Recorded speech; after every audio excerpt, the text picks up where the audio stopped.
Bem-vindos a mais um Digital Leader Panel do Futurescape 2021 da IDC.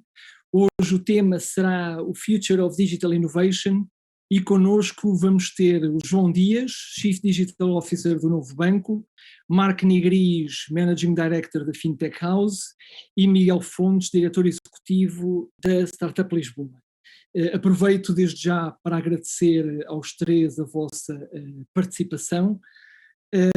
Como sabem, os Futurescape da IDC têm 10 predictions. Seria impossível nós, nos 45 minutos que temos para este painel, conseguirmos passar e debater estas 10 predictions com um mínimo de profundidade e, portanto, aquilo que nós fizemos foi selecionarmos 3 predictions que nos pareceram ser as mais interessantes para esta discussão e este debate. A primeira prediction, que é também a primeira prediction do documento deste Futurescape da IDC, diz que em 2025 até 1/4 das empresas da Fortune 500 serão ou tornar-se-ão também desenvolvedoras de software, ou seja, começarão a produzir também, a fazer desenvolvimento de software. Isto numa lógica para manterem a liderança e para manterem a sua presença neste ranking, terão de fazer esse desenvolvimento no sentido de continuar a inovar nos seus modelos de negócio, de continuar a criar experiências de cliente diferenciadoras, mas também no sentido de continuar a capturar informação essa que servirá não só para alimentar a própria inovação, mas também para alimentar e contextualizar essas experiências de cliente. Será o primeiro tema, a primeira prediction que vamos debater neste painel. A segunda prediction, que é a prediction número 6 do documento da IDC, diz que em 2024 50% das 2.000 maiores empresas públicas do mundo vão vender software desenvolvido internamente. Isto, no fundo, resulta também da prediction que nós falámos anteriormente, em que as organizações não só vão desenvolver o seu próprio software, como vão depois capitalizar nessa competência de desenvolvimento, vão capitalizar também na competência e na experiência particular dos setores onde estão inseridas para criar, então, novas fontes de receita. Será a segunda prediction que vamos debater neste painel. E a terceira prediction, a prediction número 10, porventura até a mais arrojada da IDC, diz que em 2024 45% dos colaboradores de organizações com mais de 1.000 pessoas terão alguma responsabilidade em termos de desenvolvimento ou de automação.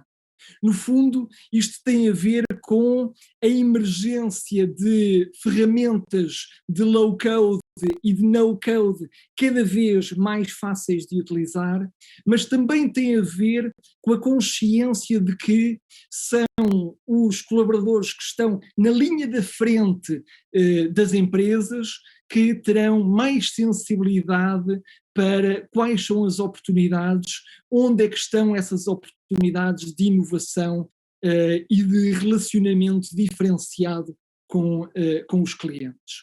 Será o terceiro tema que vamos discutir aqui neste painel sobre Digital Innovation. Mas eu então recuperava a primeira prediction e começava por perguntar ao João, até porque a banca sempre teve uma forte tradição de inovação e de desenvolvimento próprios, e perguntava-lhe duas coisas. Primeiro, se acredita que isto efetivamente, esta dinâmica que já existe há alguns anos na banca, se vai transferir também para outros setores com o peso que tem no setor financeiro, por um lado, e por outro lado, quais são os desafios, quais são as armadilhas, o que é que o João pode dar como alerta a quem nos está a ouvir e que não é do setor financeiro e que provavelmente terá este caminho pela frente. Obrigado, Bruno, e mais uma vez obrigado também à EDC pelo convite. É verdade, a banca já tem uma longa tradição de desenvolvimento de software, muito focado em processos internos e de enablement dos próprios processos dos colaboradores da banca. Com o advento digital, passou a desenvolver software também para clientes e na realidade, o software passou a ser o produto que os bancos disponibilizam aos seus clientes. E com isso veio a necessidade de olharmos para a tecnologia, para o desenvolvimento de software como uma competência core. Deixou de ser, enfim, uma competência que podia ser delegada ou até outsourced e passou a ser uma competência interna. Eu creio que este fenómeno vai acontecer noutros setores também, porque à medida que a interação com os seus clientes passa a ser mais digitalizada, passa a ser também uma competência core para esses outros setores.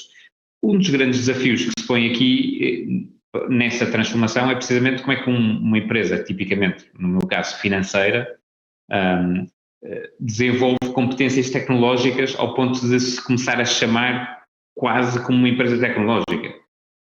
E eu creio que no futuro vamos ter aqui um merge entre empresas tecnológicas e empresas financeiras e vai passar a ser tudo o mesmo. E, de facto, isto implica mudanças a nível de organização, como é que trabalhamos, como é que o talento que recrutamos, como é que nos organizamos internamente e, portanto, há uma série de desafios que se colocam à evolução de uma empresa, digamos, tradicional para uma empresa tecnológica.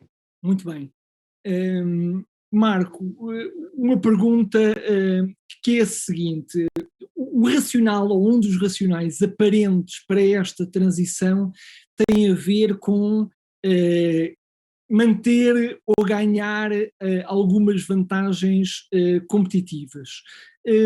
Como é que empresas mais centradas na inovação podem ajudar neste processo e até que ponto é que vão conseguir efetivamente contribuir para um modelo em que cada organização faz o seu próprio desenvolvimento? Ou seja, não será uma contradição ter startups ou fintechs, depois também já vou passar a palavra, a participar neste processo, quando certamente não participarão exclusivamente criando parcerias com a organização A ou a B. Ou seja, como é que esta dinâmica pode funcionar nestas empresas com um pendor mais inovador? Ótima pergunta, Bruno, e obrigado também pela convite. Olá a todos. Pronto, no caso das fintechs é um caso muito especial, porque, como o João estava a mencionar, os bancos ou as instituições financeiras já fazem há muito tempo o desenvolvimento de software interno. A única coisa que eu acho que mudou neste último tempo é que agora estão estes players a tentar de colaborar com os bancos e elas, com este desenvolvimento interno, precisam também de ter uma grande capacidade de adaptação para introduzir estas novas tecnologias. Sem deixar de desenvolver internamente, o foco hoje é a colaboração com as startups de fintech. Eu acho que tem muitas vantagens trazer inovação externa, mas também traz muitos desafios. Nesse caso, o talento interno vai ser essencial, porque a inovação de fora é muito boa, mas também pode gerar algum tipo de disrupção na cultura interna. Também eu acho que o desafio é muito na parte da experimentação. Hoje, o que se está a medir em muitas empresas não é a inovação, não é a experimentação, é outra coisa. Então, quando estas startups entram nesta organização, não são prioridade. Então, isso eu acho que é um desafio que tem de mudar. E a terceira, que eu acho a mais importante, e o João mencionou muito bem, é o cliente. É adaptar o produto ao cliente, e para isso é muito importante conhecer o cliente. Então, também aí é um desafio que, se calhar, as startups, ao estar tão perto do cliente, conhecem um bocado mais que a mesma instituição financeira. Então, aí eu acho que o desafio desta grande empresa é conhecer um bocado mais o cliente. Miguel, o posicionamento das startups neste modelo é um posicionamento mais de produto ou mais colaborativo no sentido de desenvolvimento em conjunto com o cliente? Porque a lógica, e aqui é o meu desafio, é entender que, sendo uma lógica de produto, é mais difícil para quem faz a parceria garantir ser diferente, não é? Garantir a inovação, e que o seu concorrente ao lado não vai ter exatamente o mesmo produto, a mesma funcionalidade que lhe foi vendida. Como é que isto funciona com as startups? Vamos ter startups que vão deixar de poder fazer produtos porque os clientes não querem produtos e querem tudo à medida. Qual é que vai ser a dinâmica? Viva! Bruno, muito boa tarde também a todos. Agradeço o convite ao EDC. Boa tarde, Marco. Boa tarde, João. Bom, isto é uma conversa difícil porque tem muitas formas por onde lhe pegarmos, mas eu diria que, vamos lá ver, o que define uma startup é precisamente a lógica da criação de um produto, e, portanto, é afastar-se de um modelo de negócio tradicionalmente assente numa lógica mais de consultadoria, mais de serviço, mais de customização à medida, e procurar encontrar um produto que seja suficientemente interessante para um mercado que se quer global e escalá-lo. Portanto, se tivermos esta definição presente, que eu acho que é importante para nos ajudar nesta conversa, entre o que é uma startup e o que é, por oposição, por exemplo, uma empresa mais tradicional, nós percebemos que o desafio está precisamente no desenvolvimento de produtos suficientemente robustos para merecerem a confiança deste mundo que normalmente chamamos mais corporate, mais estabilizado, mas o foco tem que estar no produto, sob pena de comprometer o próprio conceito de escalabilidade que lhe está associado. A questão da diferenciação e como é que, no fundo, uma startup se protege de um possível concorrente. Nós costumamos muito dizer na Startup Lisboa, e não somos só nós, muitos o dizem também, que it's all about execution, ou seja, o segredo não está tanto na questão da ideia. A ideia obviamente é muito importante, mas o que nós estamos a ver, e sobretudo quando entramos em determinados verticais, estávamos agora a falar do mundo das fintech, a questão não está tanto em procurar aquela ideia que é tão inovadora e tão disruptiva que ainda ninguém se lembrou. A questão está percebendo e lendo as necessidades que o mercado muitas vezes quase que grita e são bem audíveis, conseguir desenvolver produtos suficientemente robustos num tempo muito acelerado, e portanto, porque aqui a questão do tempo é sempre uma questão crítica para as startups, e neste caso da transição digital também, por maioria de razão, e portanto conseguir ganhar mercado à força de uma execução de excelência. E portanto eu acho que a diferenciação não vai estar tanto na questão de ter a feature A ou B mais ou menos desenvolvida, mas na robustez, na capacidade de entrega daquilo que se promete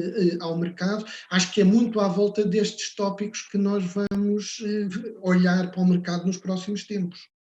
Muito bem, Miguel. Eu se calhar fazia uma segunda pergunta na sequência desta, Miguel, que é: será que este contexto que nós vivemos hoje, que é um contexto, estava naquele meu primeiro slide, em que nós comprimimos 2 anos de transformação digital em 2 meses, a frase obviamente não é minha, aparentemente é do CEO da Microsoft, mas eu já ouvi essa frase 30 vezes, não em conversas de café, porque agora não há conversas de café, mas em conversas no Teams. A minha pergunta é se este contexto cria oportunidades para as startups de ultrapassar pela direita aqui alguns players mais estabelecidos do mercado em determinados setores, players esses que porventura terão mais dificuldade em fazer esta conversão para um mundo de desenvolvimento e de inovação e de criar experiências e modelos diferentes? Absolutamente. Eu acho que a resposta a essa pergunta é claramente sim, e por várias razões. Vamos lá ver, uma startup, por definição, é um barco de borracha, tem uma agilidade completamente diferente de um petroleiro. E, portanto, se usarmos esta analogia, um petroleiro tem uma segurança e uma robustez que um bote de borracha não tem, mas também não muda a rota facilmente, sob pena de partir. E, portanto, há todo um processo de mudança que é mais lento, que tem de ser mais calculado, mais ponderado. As startups, por definição, têm essa agilidade, têm essa rapidez. Obviamente que também, quando a onda é muito severa, são deitadas mais facilmente, digamos, a virarem-se do que um petroleiro a partir. E uso esta imagem precisamente para dar a entender, para responder a essa mesma pergunta. Ou seja, eu acho que a agilidade é uma vantagem competitiva das startups. Agora, atenção a esta questão do que é isto de em 2 anos termos comprimido, em 2 meses termos comprimido 2 anos. Eu posso concordar e posso discordar, e explico. Concordo no sentido em que se tornou evidente esta necessidade para todos, já era para muitos, de que o digital já não estamos propriamente a falar de uma tendência ou de qualquer coisa que está para vir, mas qualquer coisa que é. E, portanto, não há empresas fora do mundo digital, diria assim, e, portanto, isso tornou-se evidente em 2 meses. Mas não podemos confundir transição para o digital com a lógica só de agora fazemos tudo de forma remota, usamos plataformas como esta do Zoom e, portanto, isto é a transição digital. A transição digital é muito mais do que isto. A transição digital, como o João há pouco já indiciava na sua resposta, tem sobretudo a ver com uma mudança absoluta de colocar no centro do processo o cliente. E porquê? Porque precisamente a tecnologia deixa de ter uma lógica meramente instrumental de suporte, digamos, e de ser um enabler e um suporte ao negócio, para passar a ser um suporte, digamos, é um meio de comunicação por excelência com que os clientes se relacionam com as diferentes empresas. Isto é verificável nos mais diversos setores de atividade e, portanto, o digital vem trazer um conjunto de desafios que não são meramente tecnológicos, eu diria, são até os tecnológicos são os menos relevantes, na minha opinião, do que este processo vem trazer e, portanto, aqui tem muito mais a ver com questões que podemos falar mais à frente a propósito de outras predictions que sei que iremos comentar, mas que tem mais a ver com questões de cultura, de organização, de como é que as empresas se preparam, no fundo, para colocar esta lógica do cliente no centro do seu âmago e não tanto o processo e não tanto, digamos, a própria organização. Essa eu acho que é a grande ruptura que o digital obriga a todos a fazermos.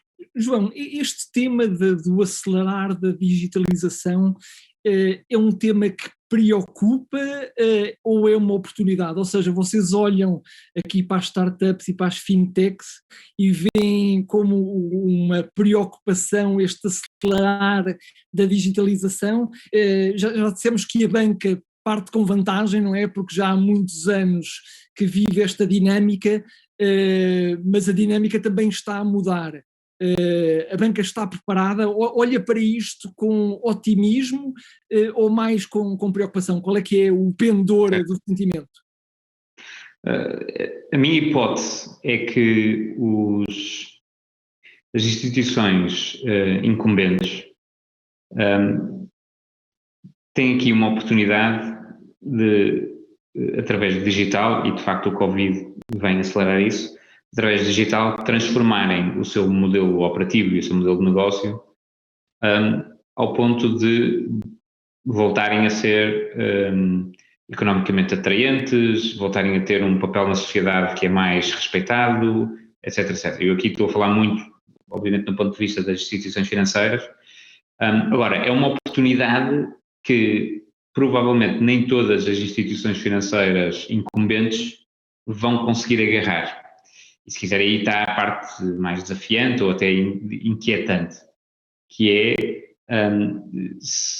eu já aludi a isto há pouco, com a transformação digital no mundo financeiro e na maior parte dos setores, vemos estas startups a entrar, vemos os incumbentes a reagir. Provavelmente o que vai acontecer no futuro é a gente vai deixar de conseguir distinguir quem é que são tecnológicos, quem é que são incumbentes dos setores. Mas quando chegarmos a esse estado, só os incumbentes que se transformarem até esse ponto é que vão ser bem-sucedidos. E, portanto, nesta transformação, nesta transição, vamos ter aqui, enfim, muitas quedas, muitas instituições que ficam pelo caminho, ou que se juntam, ou que se... E, portanto, vai haver aqui muita transformação também de estruturas de indústria durante este caminho. Pronto, esta é um bocadinho a minha hipótese de trabalho, que é uma hipótese de trabalho que nos coloca a nós, enquanto instituição financeira incumbente, sempre com este dupla visão, não é? Que é, por um lado, uma oportunidade única de transformarmos a maneira como servimos os nossos clientes, como os pomos no centro, como passamos a ser muito mais eficientes, como passamos a descobrir novos modelos de negócio que só são possíveis por causa do digital e por causa do open banking e por causa destas coisas todas. Portanto, uma enorme oportunidade por um lado, mas depois também o sentido de que estamos numa corrida e que temos que ir mais depressa. Usa-se muitas vezes aquela piada de que a transformação digital é um bocadinho como quando um leão aparece junto de uma manada de gnus. Qual é que é a dificuldade? É correr mais do que os outros gnus, não é? Quer dizer, e esses vão estar bem. Os que ficam para trás é que vão ter mais dificuldades, não é? E nós sentimos um bocadinho assim, não é? Temos que ser capazes de correr mais rápido que os outros.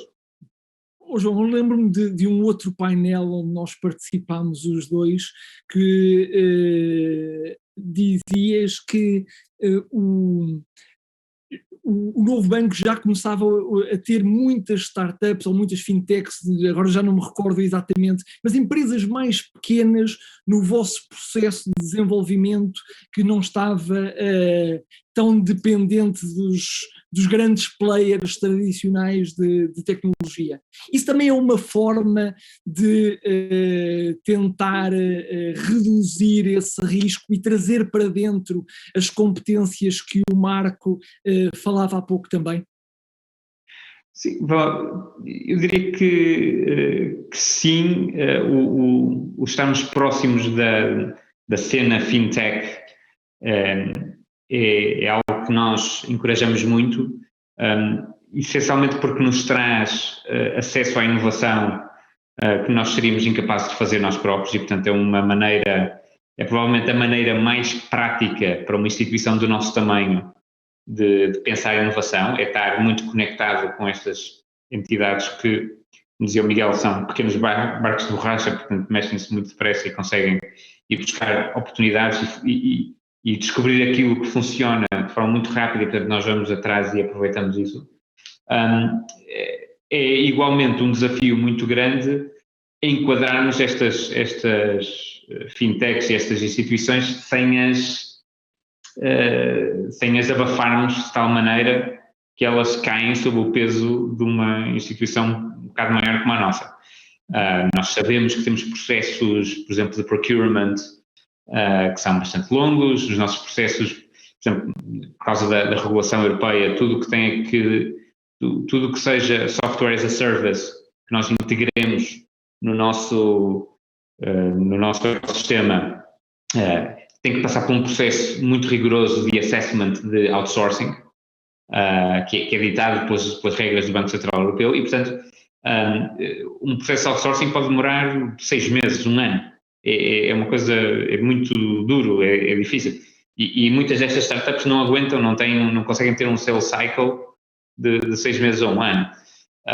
E, portanto, nós estamos muito conscientes disso, fazemos um trabalho muito grande constantemente internamente para ver como é que podemos ser mais rápidos e mais ágeis nisso, dentro das boundaries que nós temos. Quer dizer, nós de facto não podemos ir contra certas regras.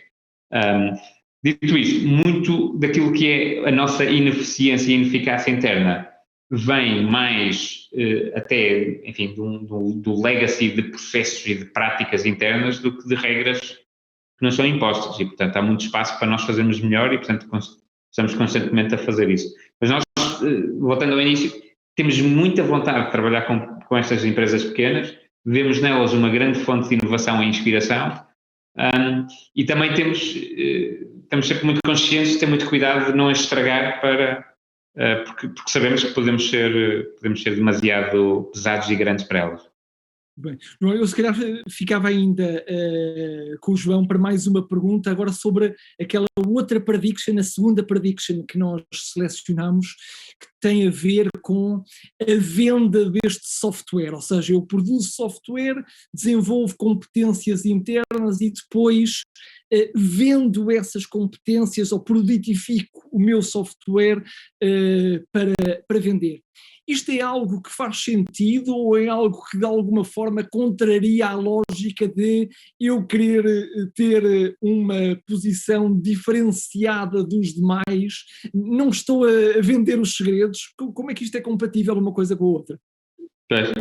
Eu diria que é as duas, a resposta é sim aos dois lados da pergunta, que é, por um lado, obviamente, se o software passa a ser o produto com o qual nós nos distinguimos na relação com o cliente, a venda desse produto a outros players pode gerar problemas e de facto nós não temos tradição quase nenhuma de fazer esse tipo de deals e embora, enfim, obviamente como nós estamos, por exemplo, no caso do Novo Banco, como estamos restritos a uma geografia contida, poderíamos estar a fazer deals com players que estivessem, sei lá, no Canadá ou na Ásia ou na Austrália, não é? Mas não temos muita tradição de fazer isso. O que começa a acontecer em banca, que é o outro lado, o que começa a acontecer em banca e pode acontecer em mais indústrias, é nós começarmos a encontrar aqui modelos de indústria em que cada parte do value chain da indústria se começa cada vez mais a ser feita por players especializados. E na relação entre partes do value chain pode haver aqui transações de venda, nomeadamente software as a service ou até através de APIs e, portanto, termos aqui acessos a dados ou acessos a alguns microserviços que nós podemos disponibilizar externamente. E isso, em banca, muitas vezes é denominado como banking as a service ou open banking, quer dizer, e estes movimentos podem gerar aqui algumas oportunidades e que são oportunidades extremamente diversas. Portanto, uma das conclusões que eu tiro sempre que olho para o setor tecnológico é que do ponto de vista de comportamento de indústria, de estrutura de indústria, acho que a palavra técnica quer dizer é uma confusão. Porque há players que fazem uma coisa, outros que fazem outra, depois interagem, etc. E com o advento do open banking e de modelos como este, eu acho que também vamos ver um bocadinho uma certa confusão que há de ser normal. E já vemos, por exemplo, alguns players, na Alemanha há players bancários que se especializaram em ser banking as a service. Portanto, eles são players bancários, mas não estão interessados ou deixaram de estar interessados em servir clientes finais. Passaram a estar interessados apenas a serem plataformas de serviço a outros players. Vemos players grandes como o BBVA, Deutsche Bank, a investirem muito em disponibilização de APIs para a utilização de terceiros. Enfim, há uma movimentação muito grande que vai complicar isto tudo. Não sei exatamente onde é que isto vai dar. Provavelmente vamos ficar cada vez mais parecidos, lá está, com o ecossistema das tecnológicas, que é um pouco uma grande confusão, em que temos players a fazer várias peças de várias value chains ao mesmo tempo.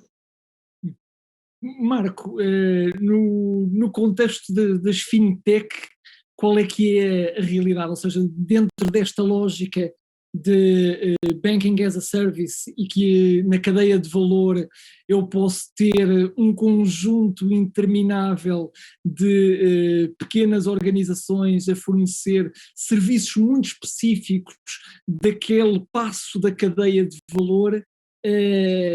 Como é que tu vês este posicionamento das fintech nesta lógica? E já agora queria fazer outra pergunta, que é, talvez esta pergunta depois seja mais para as startups, ou seja, mais abrangente, que é se esta lógica de Banking as a Service também vai acontecer noutros setores e se nas startups já começamos a ver isso ou ainda não? Eu gostava de dar só uma nota da última prediction. Miguel, eu gostei muito da comparativa com os barcos. E eu, um bocado alinhando também com a pergunta de agora, 80% das fintechs são B2B. Isto quer dizer que sim, há petroleiros, mas também quando um petroleiro tem de entrar ao porto, precisa de barcos pequeninos para ajudá-lo e ir ao lugar certo. E os barcos pequenos também precisam dos barcos grandes. Então, eu acho que há nesta indústria financeira há muita colaboração. E, sobretudo, também há muita colaboração por causa da regulação. Nas partes das fintechs, por exemplo, que são B2C, precisam sempre de um parceiro de trás, que é, muitas vezes, uma entidade financeira, porque não tem o peso ou a infraestrutura para ser compliant com a regulação. Só essa nota da última prediction. Neste caso, nesta pergunta, eu diria que sim, é uma confusão. O ecossistema está a mudar muito rápido. São cada vez mais as startups ou as fintechs que estão a se especializar num espaço muito pequenino da cadeia de valor.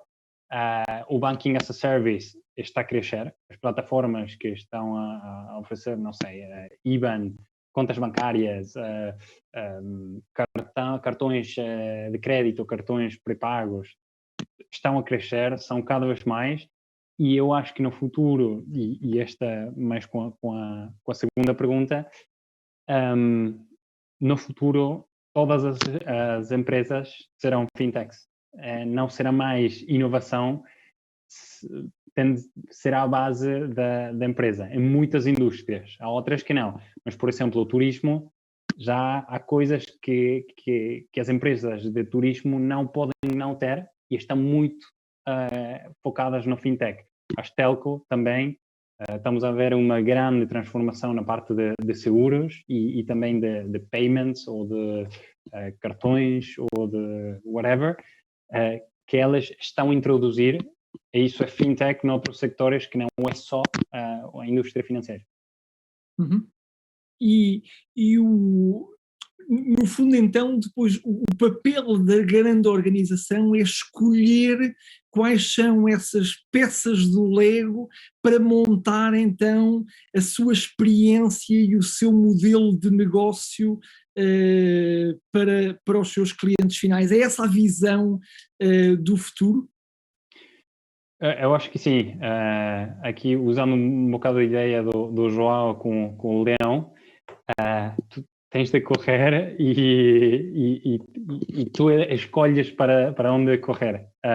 E pronto, aqui vais ter também estas startups que vão criar uma user experience. Tu conheces ao teu cliente, tu tens, isto é muito importante, tu tens os dados do teu cliente e vais começar a escolher diferentes features que vão criar um produto que tu estás a dar ao teu cliente. Então sim, concordo.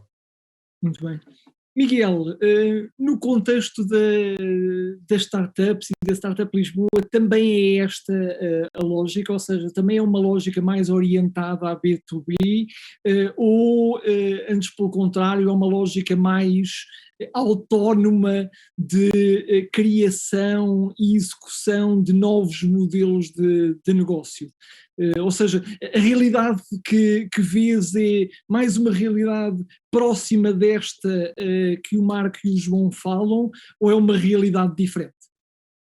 Bom, nós na Startup Lisboa temos um ambiente muito heterogéneo e, portanto, a diversidade é grande, e a diversidade em termos de setores de atividade, de modelos de negócio, e, portanto, temos para todos os gostos, ainda que eu me reconheça muito na descrição que o Marco fazia, que obviamente no caso das fintech é maioritariamente tudo B2B, e há várias razões que concorrem para isso mesmo noutros setores de atividade. Desde logo porque é mais fácil, sem querer agora desviar o tema, mas levantar capital de risco num modelo de negócio B2B do que num B2C, o risco associado, apesar de tudo, é mais gerível num do que noutro, o B2C tem necessidades de capital intensivo, de facto, muito grandes para ganhar escala em mercado. Enfim, não é este o tema do nosso painel, mas só para dar um bocadinho uma luz sobre porque é que há esta orientação mais ao B2B. Mas recentrando aqui na nossa discussão, e da pergunta exatamente da visão, eu acho que, por isso é que eu há pouco dizia que mais do que um tema tecnológico, acho que é um tema precisamente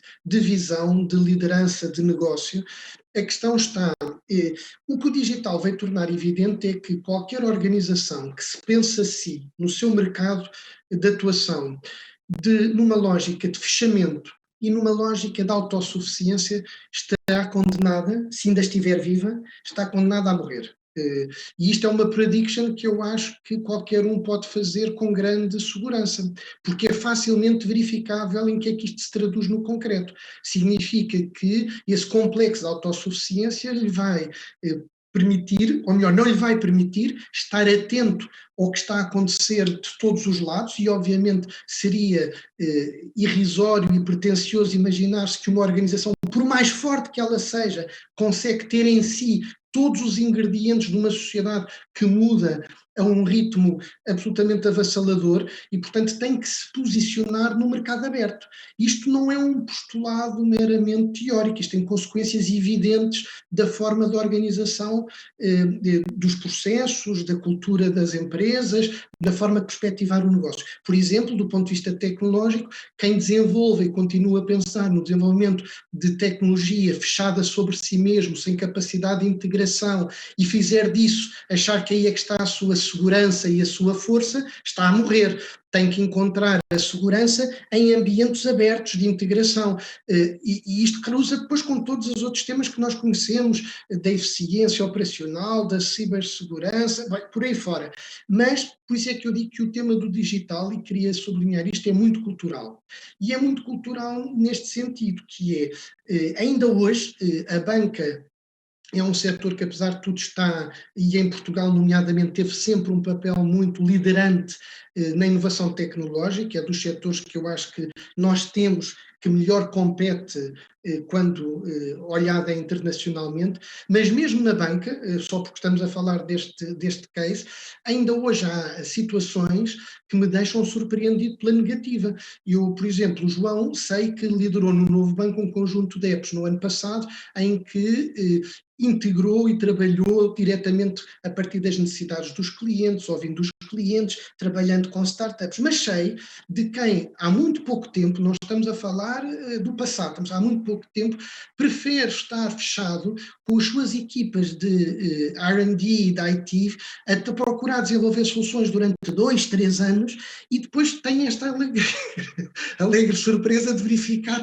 que não gera atração, que gastou uma fortuna a desenvolver uma coisa que já havia disponível. Ou seja, é isto que eu estou a tentar ser concreto no exemplo para ilustrar aquilo que há pouco dizia. É absolutamente crítico termos organizações com esta liderança centrada na abertura e centrada no cliente. Muito bem. Miguel, eu acho que essa é uma ótima saída para a próxima, ou a entrada para a próxima prediction, que era exatamente aquela que dizia que cerca de 45% dos colaboradores terão algum papel a desempenhar em termos de desenvolvimento e automação. Isto é quase como dizer que as organizações vão estar cheias de micro-startups, não é? Startups em nome individual que vão estar a pensar e a inovar modelos de negócio. E lembro-me que nesta tua resposta agora, às tantas falavas em cultura. Nós temos cultura para isto, ou seja, esta prediction casa com aquilo que é a nossa realidade e vai mesmo acontecer ou se calhar não? A realidade é sempre o motor mais forte da mudança, portanto a realidade impõe-se e, portanto, nos casos será uma adesão, digamos, mais convicta, noutros será por necessidade imperiosa de sobrevivência, de corrida e de tentar sobrevivência, de tentar sobreviver. Agora, eu quando digo isto se nós pensarmos numa organização, quer dizer, a própria lógica departamental e compartimentada com que nós pensamos as empresas está toda posta em causa, que já não faz sentido falar de departamentos de IT em sentido puro e duro, no sentido que, pronto, ali estão os fulanos da tecnologia e depois o resto desenvolve-se antes ou depois deles. Não, é impensável que, isso é que é o digital, que o próprio produto, o próprio serviço dispensa a tecnologia. Portanto, a tecnologia deixou de ser apenas uma lógica de suporte, como o João dizia logo na sua primeira resposta. Portanto, passou a ser definidora da experiência, definidora do produto. Porquê? Porque a experiência vai assentar em tecnologia. É isso que é o digital. Portanto, ela tem que estar no centro do desenho do produto, do serviço. Isto é transversal para todos os setores de atividade. Isto tem consequências, significa, e que me perdoem os tecnólogos e os engenheiros, que isto deixou de poder estar nas mãos apenas de quem domina a tecnicalidade da tecnologia, se me explico. Ou seja, é preciso trazer para o processo e para o centro desta intervenção outros perfis.